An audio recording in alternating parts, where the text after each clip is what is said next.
Hi everyone, कैसे हो आप सब। आई होप आप सब अच्छे होंगे। लास्ट वीडियो में मैंने आप लोगों को बताया था कि फर्स्ट टाइम शादी के बाद जब मैंने भैया दूज के लिए आना था तो मेरे साथ क्या क्या किया गया था, क्या क्या चीज़ें हुई थी, क्या क्या साजिशें हुई थी।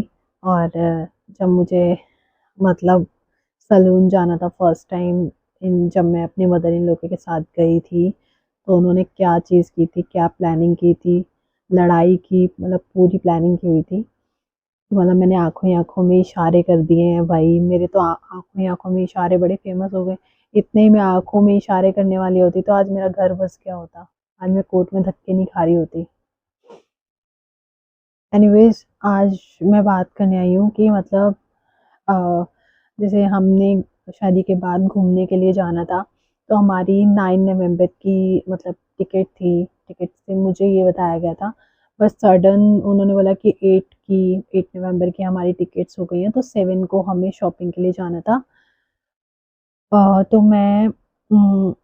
मैंने अपने हस्बैंड को, हिमांशु को कॉल किया। वो अपने मतलब ऑफ़िस थे, अपनी शॉप पे थे जो वो बिज़नेस करते हैं इंजन ऑयल का, वहीं थे वो।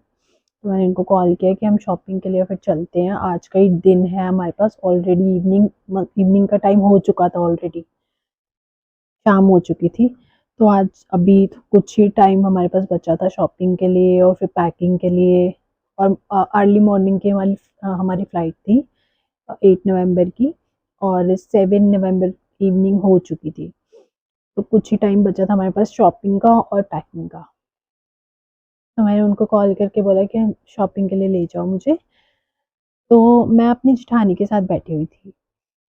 बाद में, उनको कॉल करने के बाद मैं अपनी जेठानी के पास बैठी हुई थी।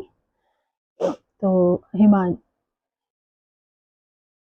हिमांशु को कॉल करने के बाद, बात होने के बाद मैं अपनी जेठानी जी के पास बैठी हुई थी। तो सडन मेरे सामने ही अ, कॉल आया हिमांशु का, मेरी जेठानी को, अपनी भाभी को।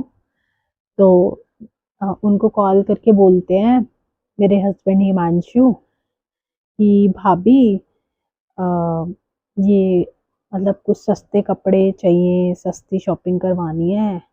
तो वही, कहाँ से मिलेंगे सस्ते कपड़े।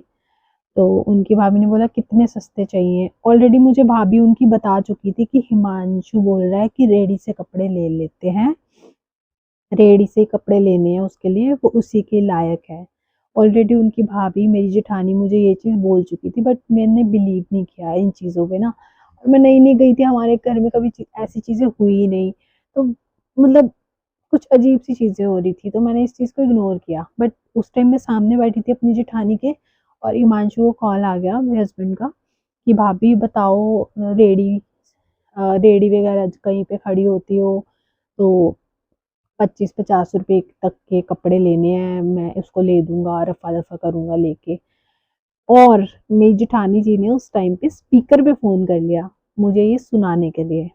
अच्छा ही किया वैसे तो उन्होंने, कि मुझे पता चला कि मेरे बारे में क्या सोच है मेरे हस्बैंड की। जब मेरा हस्बैंड ही ऐसी नीच सोच मेरे लिए रखता है तो मैं किसी और से क्या एक्सपेक्ट कर सकती हूँ उस घर में। वो तो सारे चाले चलेंगे ही मुझे निकलवाने के लिए, ऑब्वियस सी बात है। मैं नई-नई गई हूँ शादी करके, जिसके साथ 7 फेरे लिए हैं, जब वही मेरा साथ नहीं दे रहा तो और कोई क्या ही साथ देगा मेरा।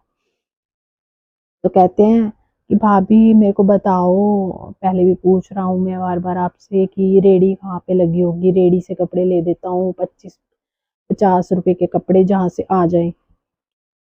मैं कहा यार, मतलब ये सुनने के बाद, और उन्होंने स्पीकर पे फ़ोन किया हुआ था। ये सुनने के बाद मतलब मैं एकदम रोने वाला मेरा फेस हो गया, मैं रोने लग गई कि मतलब मेरी इतनी वैल्यू है। अच्छी खासी मेरी माँ ने शादी करके पूरा दहेज दे के भेजा है, सब कुछ दे के भेजा है, कोई कमी नहीं छोड़ी। ये नहीं है कि हमने सिंपल शादी कर दी हो या ऐसा कर दिया हो तो आप मुझे ऐसे ट्रीट करो। अगर मैंने सिंपल भी शादी हम लोगों ने की होती तो भी किसी लड़की को आप ऐसे ट्रीट नहीं कर सकते जो आपके साथ 7 फेरे लेके आई है। हमारी फैमिली में ऐसा नहीं सिखाया गया। लड़कों को अपनी बीवी की, अपनी वाइफ की या सिस्टर की, सबकी रिस्पेक्ट करना सिखाया है हमारे घर में। ये नहीं कि किसी की लड़की को लेके आओ और उसको फिर आप बोलो कि रेडी के कपड़े लेके देते हैं। आप अपनी भाभी से बातें कर रहे हो इस बारे में कि रेडी के कपड़े लेके देते हैं, और हम घूमने जा रहे हैं, मतलब फर्स्ट टाइम शादी के बाद हनीमून पे जा रहे हैं, और आप ये चीजें बोल रहे हो और मैं सुन रही हूँ, स्पीकर पे फोन किया हुआ आपकी भाभी ने, मेरी जेठानी ने। मैं बहुत रोई उस चीज को लेके, बहुत रोई। मुझे मतलब मैंने अपने हस्बैंड के लिए शादी में भी, मेरे घर वालों ने भी बेस्ट से बेस्ट चीजें की, जो हमने हमसे बन पाया हमने किया। हर कोई करता है अपनी बेटी के लिए, अपने दामाद के लिए। और उसके साथ मतलब रेडी के कपड़े लेने की बातें हो रही है और अब भाभी से बोल रहे हो ऐसे ही रफा दफा कर दूंगा उसको, रेडी के कपड़े ले लेंगे, ये है वो है, मैं लेके आ जाऊंगा रेडी के कपड़े, उसको कौन सा पता चलेगा। इस तरीके से बातें हो रही थी और मैं सुन रही थी। तो मेरे दिल पे क्या बीती होगी उस टाइम पे। ऑब्वियस सी बात है कि मेरी नजरों से वो गिरेगा ही इंसान। फिर भी मेरी नई नई शादी थी, तो मैंने इस चीज को अपने दिल में रखा। और हिमांशु को नहीं पता था कि मैं ये बातें मैं सुन रही हूँ।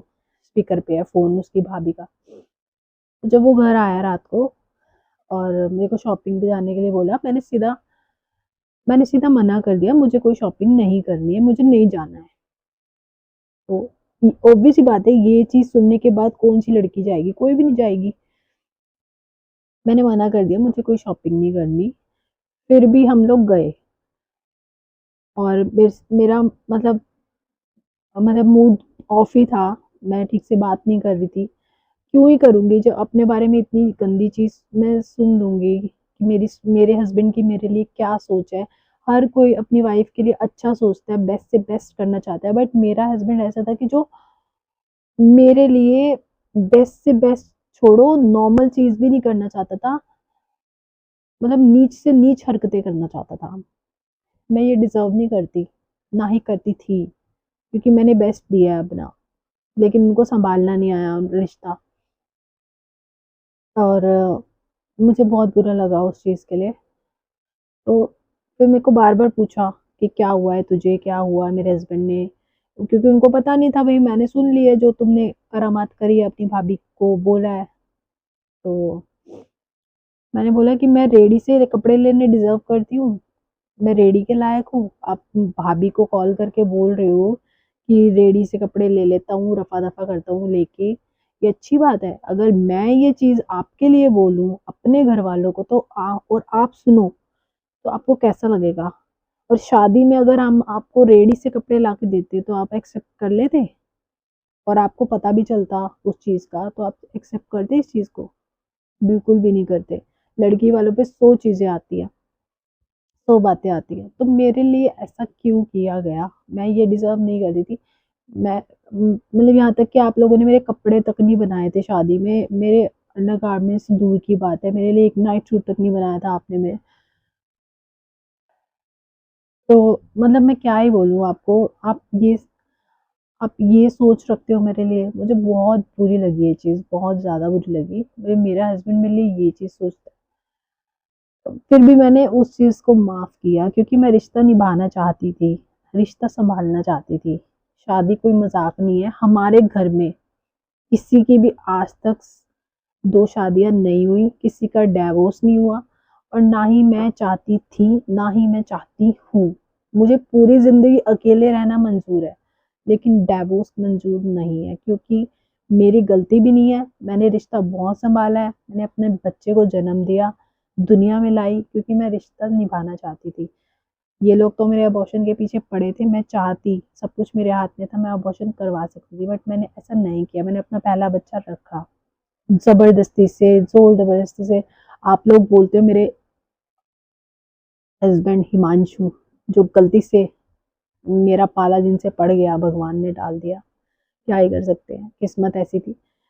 वो बोलते तूने जबरदस्ती बच्चा रखा है।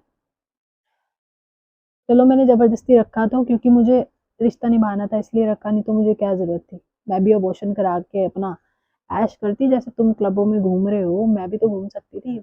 मैं उस तरीके की लड़की हूँ नहीं। तुम लोगों को वैसी ही लड़कियां चाहिए थी, वैसी ही लड़कियां पसंद है जो तुम करते हो क्लबों में जाके। तो ये थी कि शॉपिंग वाली बात जो मैंने आप लोगों से करनी थी, जो एक लड़की के लिए बिल्कुल भी मतलब अनबिलीवेबल चीज़ है ये। मुझे जो लगता है मेरे ऊपर तो बीती है, मेरे ऊपर तो गुजरी हैं चीज़ें, तो मेरी तो मेंटल कंडीशन ही खराब कर दी थी बिल्कुल ही। अब स्टेबल हुई हूँ मैं थोड़ा। बहुत ही नीच सोच जिसे कहते हैं, नीच सोच के लोग हैं। कोई बात नहीं, जो किस्मत में था वो हो गया। किस्मत मान के, अपनी किस्मत मान के बैठी हूँ, बच्चे को पाल रही हूँ। बच्चा मेरा बड़ा प्यारा है, उसी के साथ मेरा पूरा टाइम निकलता है। किसी और की मुझे ज़रूरत नहीं है ऐश करने की, क्लबों में जाने की मुझे कोई ज़रूरत नहीं है।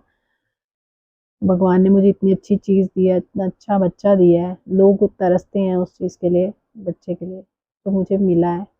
मेरी इतनी कंडीशन ख़राब होने के बावजूद जो उन लोगों ने की थी, फिर भी मेरा बच्चा सही सलामत दिया भगवान ने, वही काफ़ी है मेरे लिए, और कुछ नहीं चाहिए।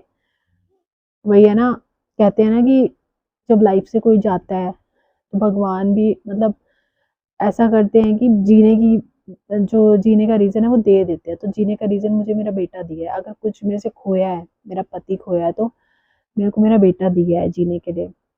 वो पति भी किस काम का, वो पति तो कहलाने के लायक ही नहीं है ना। पति और फादर जैसे वर्ड तो उसके लिए बने ही नहीं है। तो ये थी शॉपिंग वाली बात, शादी से पहले जो शॉपिंग के लिए जाना था। अब नेक्स्ट पार्ट में मैं आप लोगों को बताऊंगी कि जब हम घूमने के लिए गए और वहां पे टैलेंट देखो, मेरी सासू माँ ने वहां पे भी हमारी लड़ाई करवा दी। वो मैं बताऊंगी कैसे। ये आप लोगों को सीखना पड़ेगा, हाँ। मतलब जो न्यू जनरेशन है हमारे जैसी, उसको अगर बसना है तो ऐसे लोगों का मुकाबला करने के लिए सीखना पड़ेगा, पहले से रेडी रहना पड़ेगा, जो कि मैं नहीं रह पाई। अगर मैं भी ऐसी होती तो आज मैं वहीं होती, मैं धक्के नहीं खा रही होती। तो thank you so much for watching. और नेक्स्ट पार्ट में मैं आपको बताऊंगी कि जब हम घूमने चले गए थे, जब अपने हनीमून पे थे हम, तो हमारे साथ हमारी सासू माँ ने क्या किया था, मैं आप लोगों को ज़रूर बताऊंगी। Thank you, bye bye.